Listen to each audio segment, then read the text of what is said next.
नमस्कार आदाब, आप देख रहे हैं न्यूज़ लाइन 24। न्यूज़ लाइन की टीम आज कुल्टी में है और जाहिर सा बात है कि 25 तारीख को शपथ ग्रहण है। अब शपथ ग्रहण के बाद सबकी निगाह एमपी इलेक्शन पे टिकी हुई है और जाहिर सा बात है कि तृणमूल कांग्रेस भी इस बार बहुत कोशिश करेगी कि उनका एक अपना एमपी हो।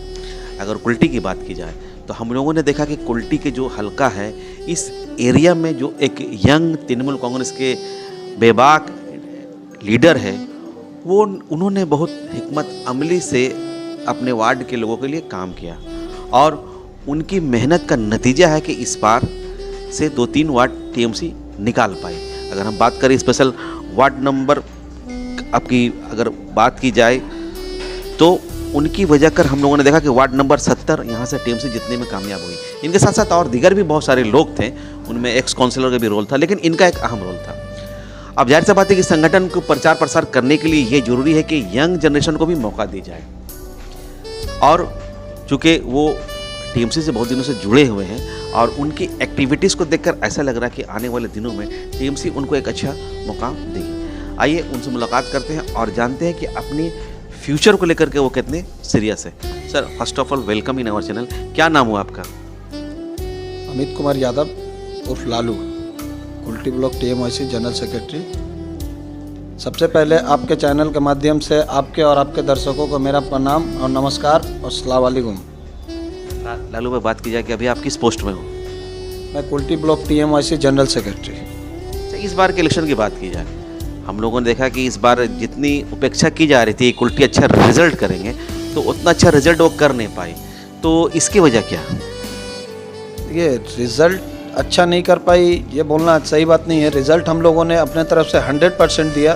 कुछ वार्डों को छोड़कर बहुत सारी वार्ड जो हम लोग माइनस थे, इस बार हम लोग प्लस में गए हैं। इससे पहले भी हम लोग एक एमएलए इलेक्शन देखे थे, हम लोग 20 वार्ड से आ रहे थे। उन सब वार्डों को प्लस करके हम लोगों ने वहाँ पे तृणमूल को विजयी बनाया है और कुछ वार्ड हारे हैं, वो आपसी हम लोग का कुछ कमी है, इसके वजह से हम लोग हारे हैं। इस पर हम लोग संज्ञान लेंगे, हम लोग के नेतृत्व हम लोग का संज्ञान लेगी। मैं आपके बारे में देखा थी कि देखते कि आप बड़ी डेडिकेटेड हो और मेहनत से पॉलिटिक्स करते हैं। बहुत दिनों से आप टीएमसी से जुड़े हुए हैं। आपके पॉलिटिकल गुरु कौन कौन हुए? देखिए, हम लोग के तृणमूल के गुरु सिर्फ और सिर्फ हमारी नेत्री ममता बनर्जी जी हैं, हमारे अभिषेक बनर्जी जी हैं। हमारी नेत्री इतनी स्ट्रगल की है, 34 ईयर्स की वाम फ्रंट की सरकार को जब वो उखाड़ के फेंक सकती है, तो हम लोग कोई भी सरकार को उखाड़ के फेंक सकते हैं। वो हम लोग के लिए इम्प्रेशन है। दीदी इतनी लड़ाई की है, दीदी इतनी लड़ाई की, इसलिए हम लोग के गुरु दीदी है। और हम लोग के पश्चिम बर्धमान के कानून मंत्री मलाई घटक जी है, हमारे 3 बार के एमएलए, 3 बार के चेयरमैन रह चुके, जिला के चेयरमैन पद पर मनोनीत है माननीय उज्ज्वल चटर्जी जी है। हमारे डिस्ट्रिक्ट के चेयरमैन बाराबनी एमएलए विधानदा है, दासूदा है। ये सब हम लोग के इम्प्रेशन है। अच्छा, अब इसके बाद कुछ ही दिनों के बाद एमपी इलेक्शन, जो बाई इलेक्शन होने वाली, उनका अनाउंसमेंट होने वाला है। इसको लेकर आप लोग की तैयारी कैसे चल रही है? आप लोगों ने देखा हम लोग के लिए जो कॉरपोरेशन इलेक्शन था, इसमें भी बहुत तरह का बात बोला जा रहा था। एमएलए इलेक्शन भी था, उसमें भी बहुत तरह का बात बोला जाता था। लेकिन हम लोग के लिए सबसे बड़ी बात और सबसे प्लस है कि हम लोगों के साथ जनता है, हम लोगों के साथ घर की महिलाएं, माताएं, बहनें, बूढ़े बुजुर्ग, बच्चे सभी हम लोगों के साथ हैं। आज पब्लिक हम लोगों के साथ है, इसलिए हम लोग इतना बढ़िया रिजल्ट कर पाए। और एमएलए इलेक्शन में जितना अच्छा रिजल्ट किए थे हम लोग, कॉरपोरेशन इलेक्शन में उससे भी अच्छा रिजल्ट किए हैं और उम्मीद रखते हैं एमपी इलेक्शन जो आएगी उसमें भी हम लोग की जीत होगी और तृणमूल अच्छा रिजल्ट करेगी। नहीं, हम लोग तो देख रहे हैं कि हमेशा आप लोग दावा करते हैं कि हम लोग अच्छा रिजल्ट करेंगे, लेकिन एमपी इलेक्शन में देखते हैं कि जिस वार्ड से जो वार्ड काउंसिलर लीड करती है, लेकिन एमपी इलेक्शन में वहाँ से वो हार जाती है। ये कहाँ से आप लोग का मिसमैनेजमेंट हो जाता है? देखिए, मिसमैनेजमेंट कुछ नहीं होता है। एक लड़ाई हम लोग की ऐसी पार्टी से लड़ाई होती है जो सिर्फ कास्टिज्म खेलती है, एक ऐसा माहौल बना देती है, हिंदू को मुस्लिम से लड़ा के, मुस्लिम को हिंदू से लड़ा के, आम आदमी को आम आदमी से लड़ा के, वो माहौल को क्रिएट करती है अलग तरह से। लेकिन हम लोग डेवलपमेंट पे वोट मांगने जाते हैं और इतना हद तक कामयाब हो चुके हैं हम लोग उम्मीद रखते हैं कि इस बार भी हम लोग डेवलपमेंट के नाम पे वोट मांगने जाएंगे और जनता इस बार पूरा तरह हम लोग का साथ देगी। किसी भी पार्टी को चलाने के लिए संगठन को होना बहुत जरूरी है और जाहिर सा बात है संगठन उस वक्त स्ट्रांग होगी जब वहाँ पे यंग लड़के आएंगे। एक्सपीरियंस तो मस्ट है, लेकिन उसके साथ यंग लड़कों का भी होना जरूरी है। क्योंकि आप बहुत दिनों से पार्टी कर रहे हैं, फ्यूचर में आपको हम लोग कहाँ देखना और देख पाएंगे? देखिए, फ्यूचर में कहाँ देख पाएंगे, कहाँ नहीं देख पाएंगे, ये तो हम बता नहीं सकते हैं। हम बस दीदी के सैनिक, हम माननीय मंत्री साहब के सैनिक, उज्ज्वलदा के सैनिक के नाते काम कर रहे हैं और पब्लिक का सेवक करना ही मेरा धर्म है। हम पॉलिटिकल बोलिए, सामाजिक बोलिए, हर तरह से पब्लिक का सेवा करते हैं। जब पब्लिक मुझे रात बिरात कभी भी बुलाती है, मैं अपने आवाम के साथ रहता हूं और हर वार्ड में मैं चाहता हूं जाकर काम करूं। मैं बिना भेदभाव के काम करता हूं, बिना लोभ का काम करता हूं। मुझे पार्टी से कुछ नहीं चाहिए, मुझे बस पार्टी का संगठन बनाने से मतलब है। मुझे कौन क्या बोलता है, इससे मुझे कोई फर्क नहीं पड़ता है। मैं दीदी का सैनिक हूँ, मैं तिरमुल का सैनिक हूँ, मैं माननीय मंत्री साहब का सैनिक हूँ, उज्ज्वलदा का सैनिक हूँ। मैं काम करना जानता हूँ, मुझे काम करने का निर्देश दिया गया, मैं काम करूँगा।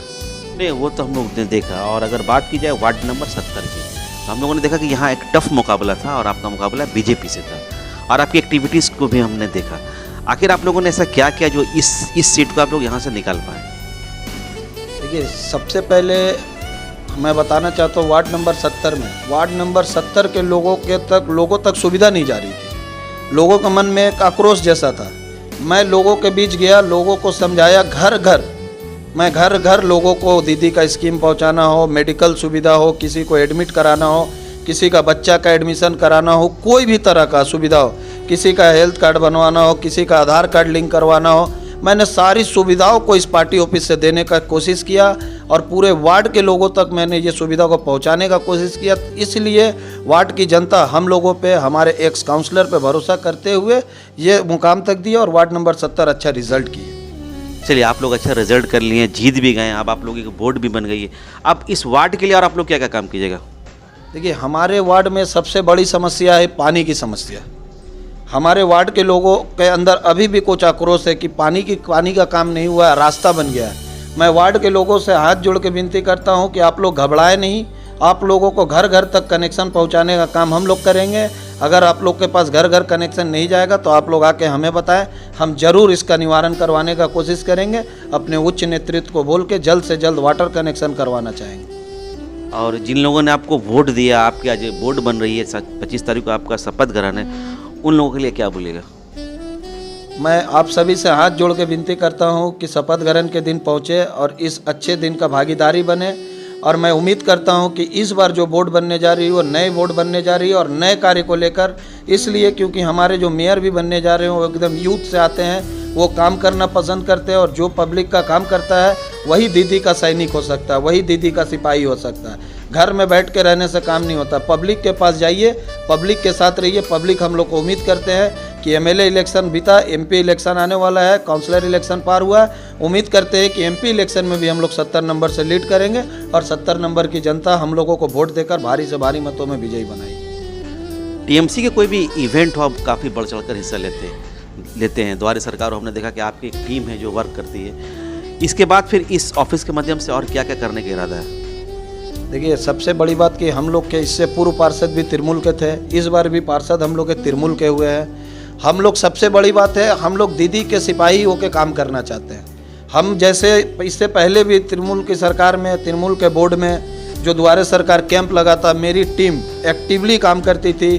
किसी भी लोग से आप पूछ सकते हैं, वार्ड नंबर पूरे 70 में कोई भी लोग, वार्ड नंबर 70 हो, 63 हो, 65 हो, 17 हो, मेरे इस तरफ 4 वार्ड सटी हुई है। मेरे 4 वार्ड में किसी भी तरह की कोई भी पब्लिक से मेरा फेस लेके पूछेंगे तो वो लोग बताएंगे कि नहीं, ये लोग काम कर रहे थे और दीदी के प्रति काम कर रहे थे, दीदी का होकर काम कर रहे थे और किसी से कोई डिफेंस नहीं, सेल्फ डिफेंस।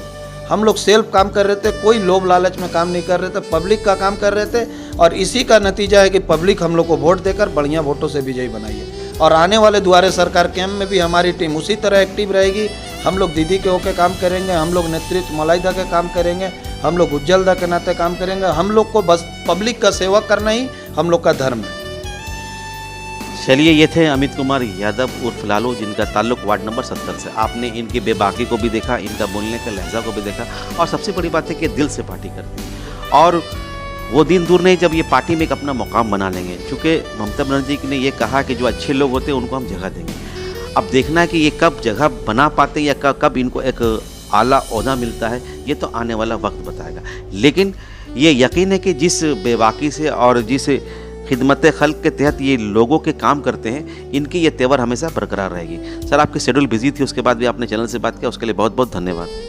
बहुत बहुत शुक्रिया। आपने अपने चैनल के माध्यम से मेरे वार्ड के लोगों को, आपके चैनल में जितने भी आपके दर्शक हैं उनको मुझसे अवगत कराया। अब जितने भी दर्शक मुझे देख रहे हैं उनको मेरा हाथ जोड़ के नमस्कार। आप लोग मेरे पे ऐसे ही आशीर्वाद बनाए रखिए ताकि आपका बच्चा, आपका भाई, आपका बेटा आपके सेवा में हमेशा हाजिर रह सके। मैं यूथ ब्रिगेड से खास करके हाथ जोड़ के विनती करना चाहता हूँ आपके चैनल के माध्यम से कि थोड़ी बहुत खेल को प्रोत्साहन दे, मोबाइल को कम यूज़ करें। इस दौर में आईफोन एक ऐसी चीज़ हो चुकी है कि बच्चे काम से ज़्यादा फ़ोन पे लगे रहते हैं। तो मैं हाथ जोड़ के आप लोगों से विनती करता हूँ कि थोड़ी बहुत खेल में, राजनीति में ज्ञान लें ताकि देश को आगे ले जाए। हम लोग ही देश के भविष्य हैं। हम लोग झूठे वादे पे ना जाए, बहकावे बरगलावे पे ना जाए। जो डिसीजन है हम लोग खुद डिसीजन लें, सेल्फ डिसीजन लेंगे तभी देश पढ़ेगा, तभी बढ़ेगा। हम लोग को पढ़ने पे ज़्यादा ध्यान देना चाहिए, खेल कूद पे ज़्यादा ध्यान देना चाहिए ताकि हम लोग और अपने आप को डेवलप कर पाए। नमस्कार।